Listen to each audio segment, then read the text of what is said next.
Yeah.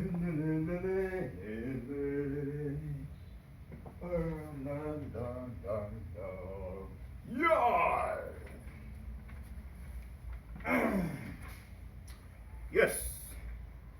Kibanda omukulu nga bulijjo mbanyingiddewo. Leero nga sigenda kubetwolooza oluyimba tugenda okuyimba lwaleero baluyise Ayi Katonda omukkiriza, oluyimba lwa Father James Kabuye. Omwami oyo alina ennyimba empomu.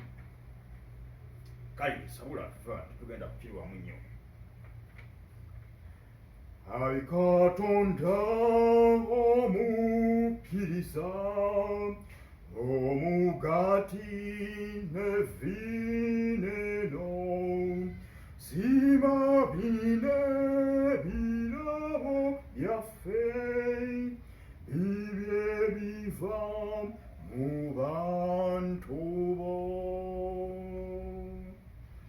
Tokuweereza emiseno, ffe nga tujjukira Yesu oyo bwe yatambira, n'okuzuukira ng'avudde mu ntaano yo, n'okulinnya eyo gy'oli ggwe mu ggulu. Ayi Katonda omukkiriza, omugati n'evviino, siima bino ebirabo byaffe, bibyo ebiva mu bantu bo. Tokuweereza emiseno, ffe nga tujjukira bwoganza ffenna abantu bo. Kubo lw'abantu wateesa afa omwana, gwe wazaala Yesu oyo omwati yekka. Ayi Katonda omukkiriza, omugati n'evviino, siima bino birabo byaffe,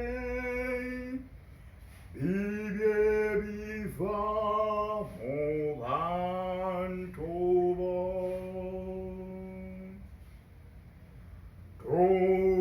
Tokuweereza emiseno, ffenna tuwanjaga gy'oli eyo ffe tusaasire.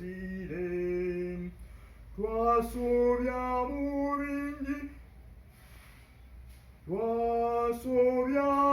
bingi dunda olw'ekyejo, wetuwa enneme y'okuva mu nsobi.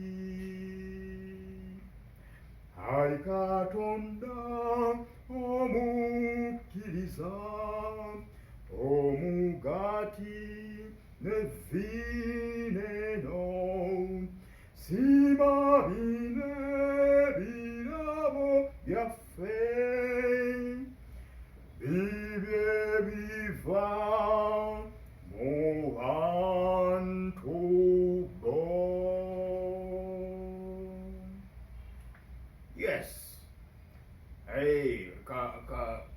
Kati nga omanyi nti ffe abayimba tena tutera bukasukira eri mu gwengula, so kati kati kalina okubanga kakulega nkaka. Kibanda omukulu nga bulijjo nkomyawo ku foomu akayimba nja kuba nka batuusangako kamu kamu buli lunaku. Olina waddembe okugamba Kibanda omukulu nze nyimbirayo kano, nja kukayimba era wali eri ku nkomerero ŋŋambe gundi yeyakasabye. Ne bwe munsaba bwe simanyi nja kuba ekiwaanya nti bulijjo nkikuba kyekigaana. Mbagala nnyo ennaku z'omwezi ziri 20 omwezi ogw'omukaaga tugutambudde tugenda gumalako kuli mmakati g'omwaka mbagala nnyo temuvaawo kankomewo